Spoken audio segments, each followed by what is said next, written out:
వచనంలో త్రాగుట రుచిగానుండగను దాని వైపు చూడద్దు, పిమ్మట అది సర్పమై కరచును, కట్లపాము వలె కాటువేయును, విపరీతమైనవి నీ కన్నులకు కనబడును అంటూ త్రాగుబోతుదనం గురించి, లేకపోతే ప్రొద్దుగూకులు మద్యమును సేవించే వారి గురించి చెబుతూ ఈ మాటలు రాశారు. 20వ అధ్యాయము 1వ వచనంలో కూడా దాని వశులై ఉండే వారి గురించి అన్నట్లుగా మనం స్పష్టంగా చూస్తాం.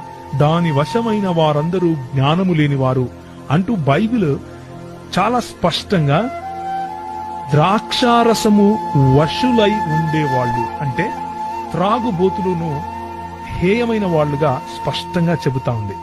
అది పాపముగా చిత్రీకరిస్తా ఉంది, అందులో ఏ డౌట్ లేదు. కూర్చున్నటువంటి క్రైస్తవులందరికీ చెబుతున్నాను, మద్యపానీయము మత్తులై ఉండటము అంటే త్రాగుబోతులై ఉండటము, దేవుని రాజ్యమును త్రాగుబోతులైన వారు స్వతంత్రించుకోరు అని చెబుతా ఉంది.